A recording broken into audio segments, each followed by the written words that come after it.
Dear friends, our next chapter is biological classification.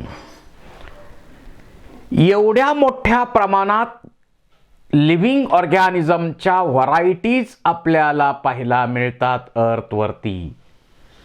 एवढी मोठी diversity आपल्याला पाहायला मिळते या अर्थवरती. तर या लिव्हिंग ऑर्गॅनिझमचं सिस्टमॅटिक सायंटिफिक बेसवरती क्लासिफिकेशन केलं पाहिजे आणि ते टॅक्सॉनॉमीच्या मदतीनं कसं करतो हे याच्या पूर्वीच्या चॅप्टरमध्ये आपण स्टडी केलेलं आहेच. यापूर्वीच्या चॅप्टरमध्ये आपण स्टडी केलाय. आता क्लासिफिकेशन करायचंय आपल्याला या लिव्हिंग ऑर्गॅनिझमचं, या बायोडायव्हर्सिटीचं. आणि क्लासिफिकेशन करण्यासाठी अनेक सायंटिस्टनी अनेक मेथडचा उपयोग केला. आपलं इंडियन लिटरेचर पाहिलं तर त्याच्यामध्ये सुद्धा आपल्याला वैदिक लिटरेचरमध्ये प्लांटचं क्लासिफिकेशन, ॲनिमलचं क्लासिफिकेशन केलेलं आढळून येतं. क्लासिफिकेशन मध्ये ॲरिस्टॉटल हा सुरुवातीचा एक फिलॉसॉफर, सायंटिफिक ॲटिट्यूड असणारा फिलॉसॉफर, त्यांनी या क्लासिफिकेशनची सुरुवात कशी केली पहा. Aristotle was earliest attempt more scientific basis of classification. He classified plants to trees, shrubs and herbs. म्हणजे ॲरिस्टॉटलनं प्लांटचं क्लासिफिकेशन कोणत्या बेसवर केलं? हर्ब्स, श्रब म्हणजे झुडप आणि ट्रीज म्हणजे मोठी झाडं, अशा 3 ग्रुपमध्ये प्लांटचं क्लासिफिकेशन ॲरिस्टॉटलनी केलं.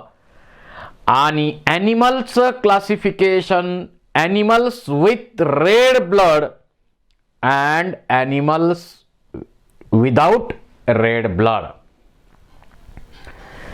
रेड ब्लड असणाऱ्या ॲनिमलचा एक ग्रुप केला आणि रेड ब्लड नसणाऱ्या ॲनिमलचा एक ग्रुप केला. म्हणजे ॲनिमलचे 2 मेजर ग्रुप या ॲरिस्टॉटलनी आपल्या क्लासिफिकेशन मध्ये केलेले आहेत.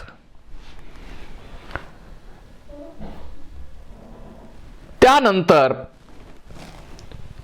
आपल्याला लिनियस बद्दल माहिती आहेच. कार्ल लिनियस यांनी क्लासिफिकेशन कसं करायचं याची माहिती दिलेली आहे.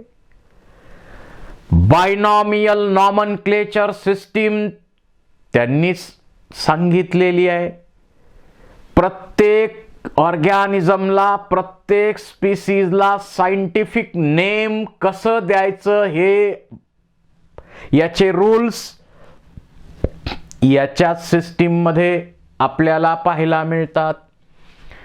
आणि या कार्ल लिनियसने लिव्हिंग ऑर्गॅनिझमचे 2 ग्रुप केले.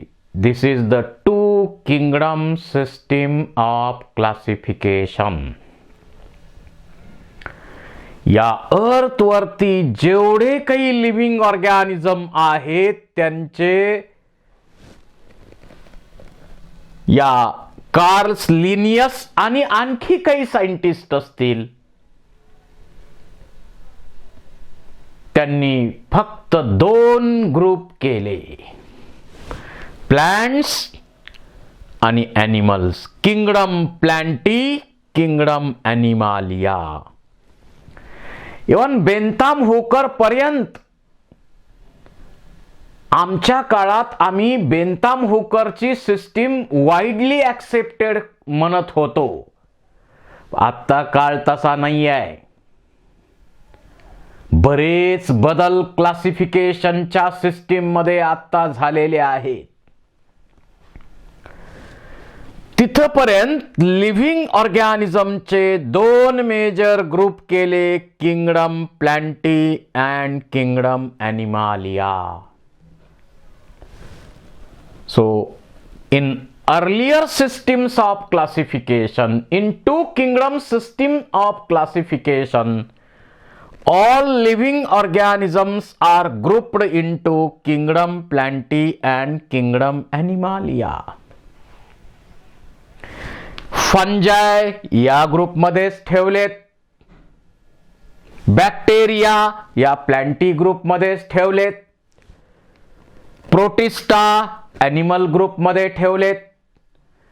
म्हणजे या सिस्टीमच्या अनेक ड्रॉबॅक असणार आहेत, परंतु सुरुवातीच्या काळात ही सिस्टीम म्हणजेच two kingdom system Bentham Hooker असेल किंवा लिनियस असेल यांनी सांगितली. याच्या ड्रॉबॅक भरपूर आहेत. आणि मग टू किंगडम या सिस्टीमच्या ड्रॉबॅक्स काय काय पहा.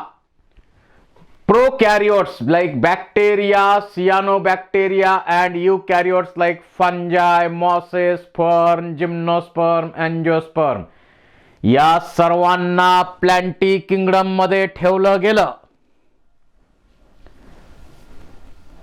It includes unicellular and multicellular organisms. जे युनिसेल्युलर आहेत तेही त्यातच ठेवले, मल्टीसेल्युलर पण त्यातच ठेवले. It did not differentiate between heterotrophic fungi and autotrophic plants. म्हणजे ज्या फंजाय आहेत त्या हेट्रोट्रॉपिक आहेत, न्यूट्रिशनचा मोड हेट्रोट्रॉपिक आहे, म्हणजे फूडसाठी दुसऱ्यावर अवलंबून आहेत. आणि प्लांट मात्र ॲटोट्रॉपिक आहेत. पण एकाच ग्रुपमध्ये त्यांनी ऑटोट्रॉपिक पण ठेवले आणि हेट्रोट्रॉपिक पण ठेवले.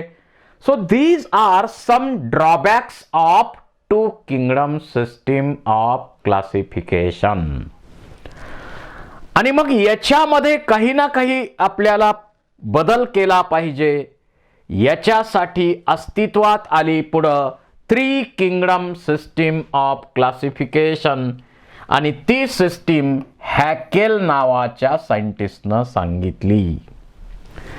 आता पहिले जे दोन ग्रुप आहेत कोणते, किंगडम प्लॅन्टी आणि किंगडम ॲनिमालिया, पहिले दोन ग्रुप त्यांनी ठेवलेलेच आहेत. परंतु युनिसेल्युलर ऑर्गॅनिझम वेगळे करून, युकॅरियोटिक युनिसेल्युलर ऑर्गॅनिझम वेगळे करून त्यांचा एक ग्रुप बनवला आणि तो ग्रुप म्हणजे protista. So according to Haeckel, living organisms are grouped into kingdom Plantae, kingdom Animalia and kingdom Protista. हाही जर्मन बायोलॉजिस्ट होता, फिलॉसॉफर पण होता. आणि त्यांनी युनिसेल्युलर ऑर्गॅनिझम म्हणजे त्यांनी बॅक्टेरिया, प्रोटोझोन्स आणि युनिसेल्युलर अल्गी यांचा एकच ग्रुप केला, तो म्हणजे प्रोटिस्टा. आणि अशी थ्री किंगडम सिस्टीम त्यांनी डेव्हलप केलेली आहे. परंतु मल्टीसेल्युलर ऑर्गॅनिझम जे आहेत without tissue formation such as algae and फंजाय, आता अल्गी आणि फंजाय एकत्र ठेवल्या गेल्या या सिस्टीम मध्ये, यांचं डिफरन्सिएशन करणं गरजेचं आहे.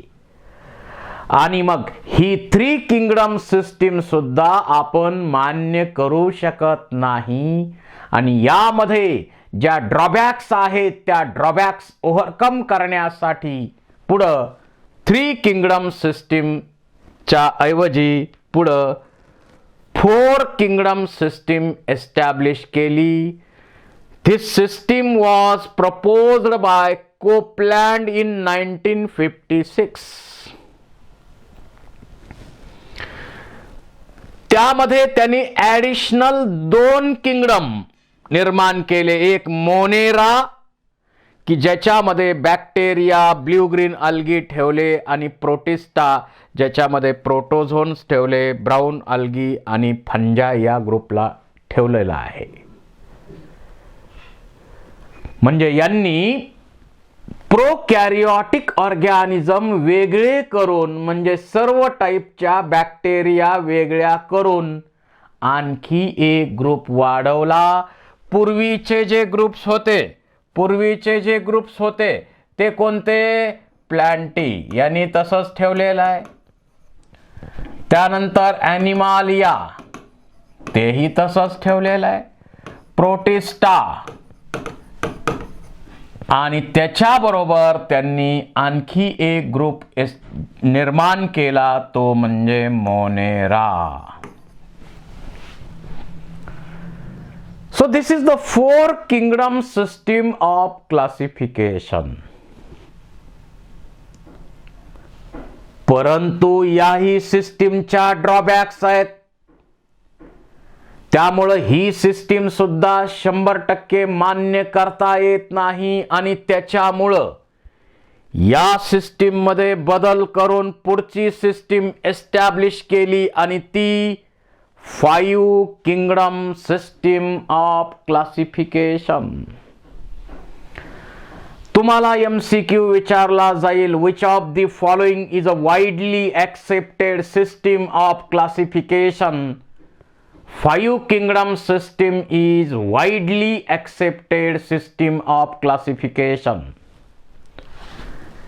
and this system was suggested by R.H. Whitaker, American ecologist. एका अमेरिकन इकॉलॉजिस्टने 1969 मध्ये ही सिस्टीम सजेस्ट केली आणि त्याच्यामुळं बाकीच्या सर्व सिस्टीम रिप्लेस केल्या गेल्या. आज या काळामध्ये तरी आपल्या पुढं widely accepted system of classification कोणती आहे असा क्वेश्चन ज्यावेळी विचारला जाईल त्यावेळी त्याचं आन्सर एकच आहे, 5 kingdom system of classification bye R.H. Whittaker. यांनी सिस्टीम जी सांगितली त्याच्यामध्ये पूर्वीचे ग्रुप तर ठेवलेलेच आहेत, म्हणजे किंगडम प्लॅन्टी आहे तसं आहेच, ॲनिमालिया, त्यानंतर किंगडम प्रोटिस्टा, त्यानंतर मोनेरा, हे किंगडम तर त्यांनी केलेलेच आहेत. फक्त ऑटिक and eukaryotic he included all prokaryotic organisms in kingdom Monera. सर्व बॅक्टेरिया या ग्रुपमध्ये ठेवल्या. पहिला क्रायटेरिया कॉम्प्लेक्सिटी ऑफ सेल. त्यानंतर यूकॅरियोटिक ऑर्गॅनिझम साठी सेकंड क्रायटेरिया यूज केला. सेकंड क्रायटेरिया यूज केला युनिसेल्युलर अँड मल्टीसेल्युलर.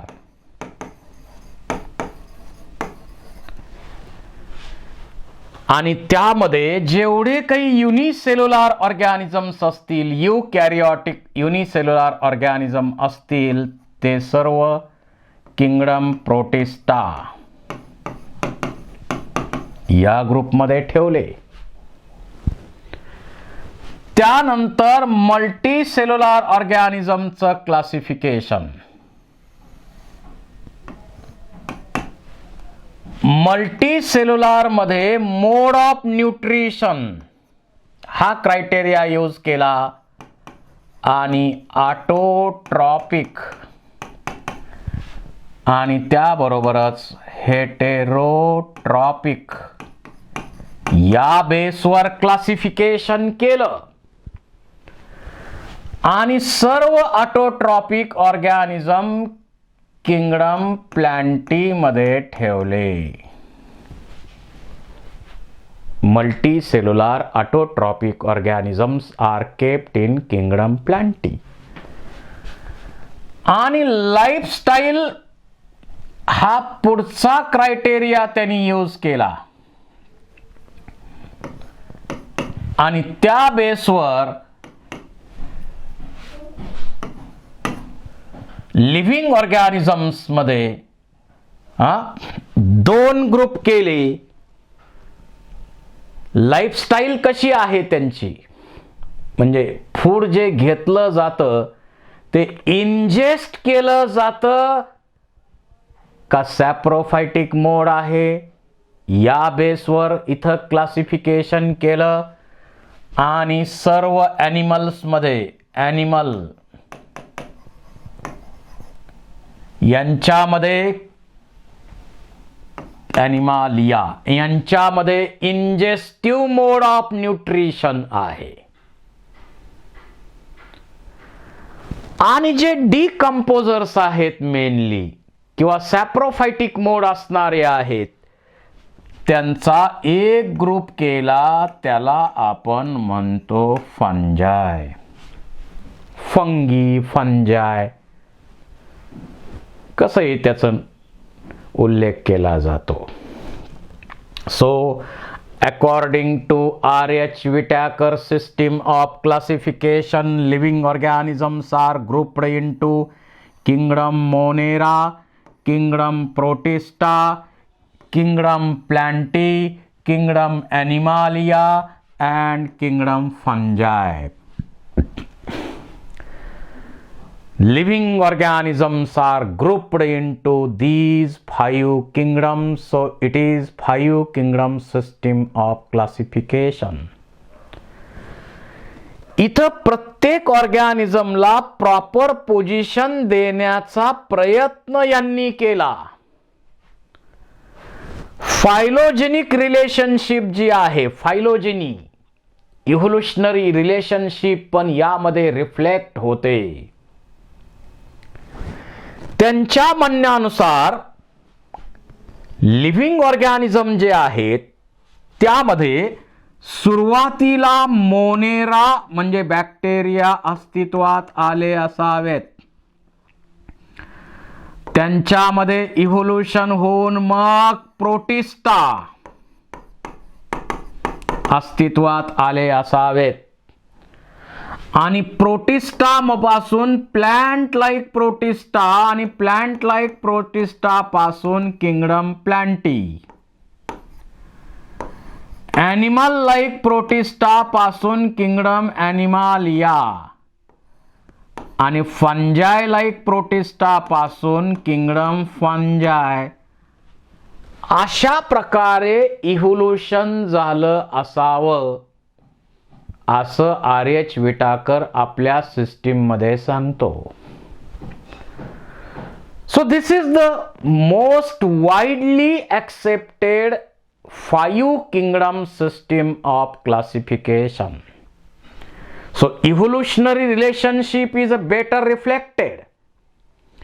प्रत्येक ग्रुपला सेपरेट करून त्यांच्या प्रॉपर पोझिशन देण्याचा प्रयत्न त्यांनी केला आणि म्हणून आज widely accepted system of classification म्हणून आपण या सिस्टीमकडे पाहतो. परंतु डीमेरिट पण असणार आहेत. काय? व्हायरसला कुठं प्रॉपर पोझिशन दिली, लायकेन्सना कुठं प्रॉपर पोझिशन दिली, हे काही एक्सेप्शन्स जे आहेत त्यांना यांनी या सिस्टीम मध्ये कुठंही जागा दिलेली नाही. या काही ड्रॉबॅक्स आहेत 5 किंगडम सिस्टीमच्या. या काही ड्रॉबॅक्स आहेत 5 किंगडम सिस्टीमच्या. पण तरीही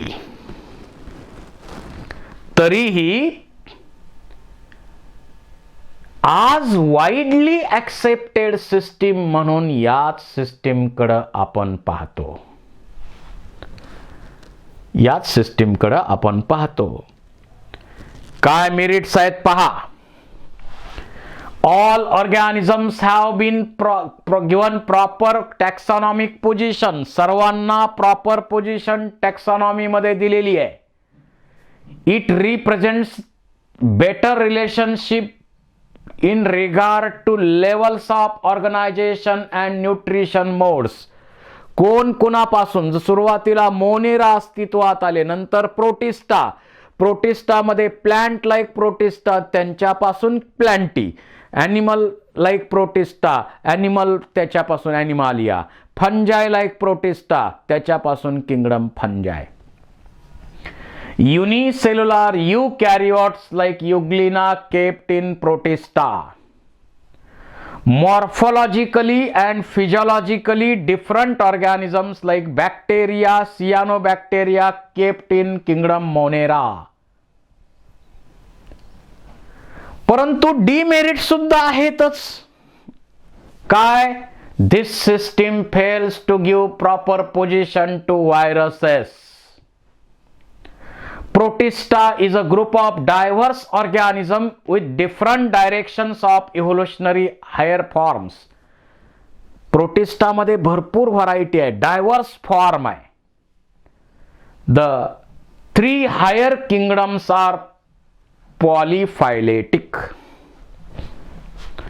अशा काही ड्रॉबॅक्स या सिस्टीमच्या आहेत, परंतु तरीही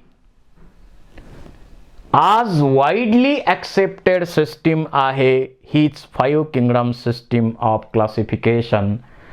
त्यानंतर 6 किंगडम सिस्टीम ऑफ क्लासिफिकेशन अस्तित्वात आली. कार्ल वूज यांनी सिस्टीम एस्टॅब्लिश केली, डेव्हलप केली, आणि this system was based on sequence of 16 RNA, ribosomal RNAचा जीन हे क्लासिफिकेशन करण्यासाठी त्यांनी यूज केला. का? Because it is a more conservative आणि रिव्होल्युशनरी रिलेशनशिप स्टडी करण्याचा प्रयत्न त्यांनी केला. त्यांनी त्याच्या सिस्टीम मध्ये लिव्हिंग ऑर्गॅनिझमचे 3 डोमेन्स बनवले. 3 डोमेन बनवले: आर्किया, बॅक्टेरिया आणि यूकॅरा. आर्किया म्हणजे आर्की बॅक्टेरिया, बॅक्टेरिया म्हणजे यू बॅक्टेरिया. म्हणजे यांनी काय केलंय? फक्त बॅक्टेरियाचे 2 ग्रुप केले, आर्की बॅक्टेरिया आणि बॅक्टेरिया असे. यूकॅरा म्हणजे यूकॅरियोटिक ऑर्गॅनिझम आणि त्यांचे ग्रुप आहे तसेच आहेत: प्रोटिस्टा, प्लांटी, फंजाय, ॲनिमालिया. म्हणजे याच्यानुसार एकूण ग्रुप किती झाले? तर इथं आपण सेपरेट विचार करू.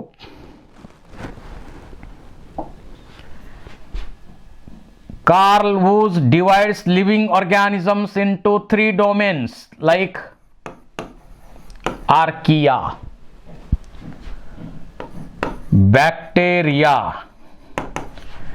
and eukarya.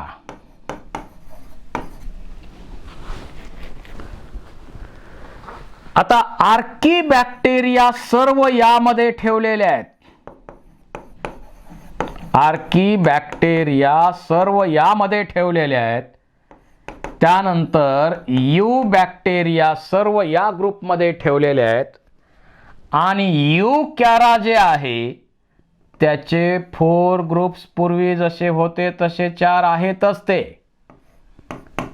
जसे protista, Plantae, fungi and animalia. म्हणजे हे 4 तर आहेतच, पूर्वीही होतेच. फक्त बॅक्टेरिया मोनेरामध्ये त्यांनी आणखी 2 ग्रुप केले.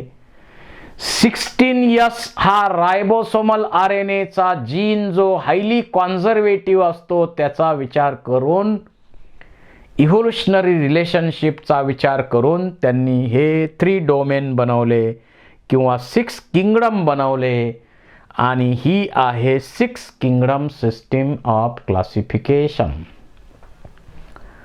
परंतु असं जरी असलं तरी आज वाईडली ॲक्सेप्टेड सिस्टीम जी आहे ती आहे 5 kingdom system of classification proposed by R.H. Whittaker.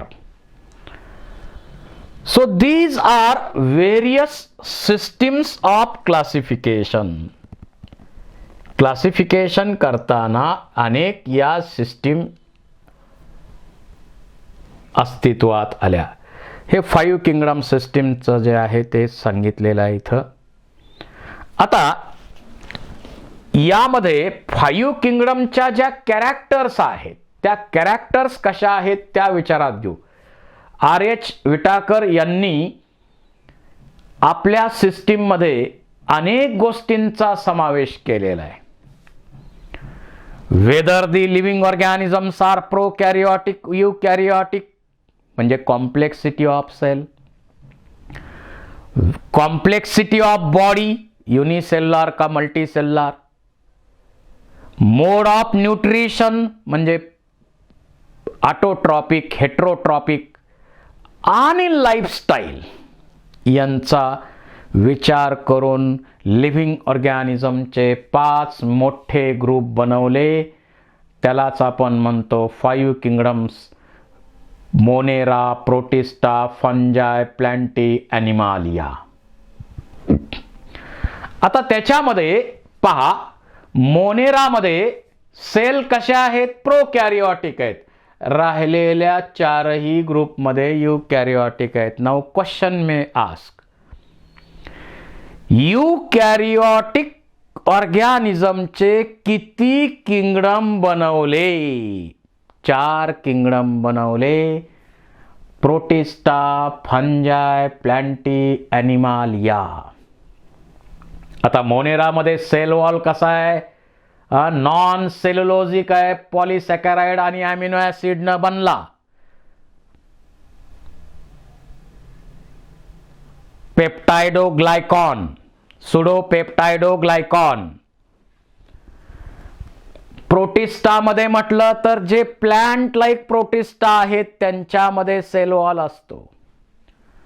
फंजायमध्ये chitin आणि पॉलिसॅकॅराइडनं सेल वॉल बनलेला असतो आणि प्लॅन्टी किंगडममध्ये सेल्युलोजनं सेल वॉल बनलेला असतो आणि ॲनिमल किंगडममध्ये सेल वॉल नसतोच. न्यूक्लिअर मेम्ब्रेन, आता प्रोकॅरियोटिक मध्ये म्हटलं तर न्यूक्लिअर मेम्ब्रेन नाहीच आहे, न्यूक्लिओप्लाझम नाहीच आहे, न्यूक्लिओलस नाहीच आहे, फक्त single molecule of circular DNA तिथं आहे. बाकी सर्वांमध्ये वेल डेव्हलप्ड न्यूक्लियस असतो. याचं बॉडी ऑर्गनायझेशन कसं असेल? हे सेल्युलर आहे, इथंही यूकॅरियोटिक मध्ये सेल्युलर आहेत, बाकी सर्वांमध्ये मल्टी सेल्युलर टिश्यू किंवा टिश्यू ऑर्गन सिस्टीम वेगवेगळे आहेत. न्यूट्रिशनचा मोड कसा? तर इथं आपल्याला ऑटोट्रॉपिक किंवा हेट्रोट्रॉपिक मोड पाहायला मिळतो मोनेरामध्ये. इथंही ऑटोट्रॉपिक किंवा हेट्रोट्रॉपिक मोड पाहायला मिळतो प्रोटिस्टामध्ये. फंजायमध्ये ऑलवेज हेट्रोट्रॉपिक, मग सॅप्रोफायटिक काही असतील, पॅरासायटिक काही असतील. प्लांट्समध्ये फोटोसिंथेटिक ऑटोट्रॉप आहेत ते, आणि ॲनिमल्समध्ये हेट्रोट्रॉपिक आहेत ते. होलोझोइक मोठ्या प्रमाणावर असतात, काही सॅप्रोफायटिक पण असू शकतात.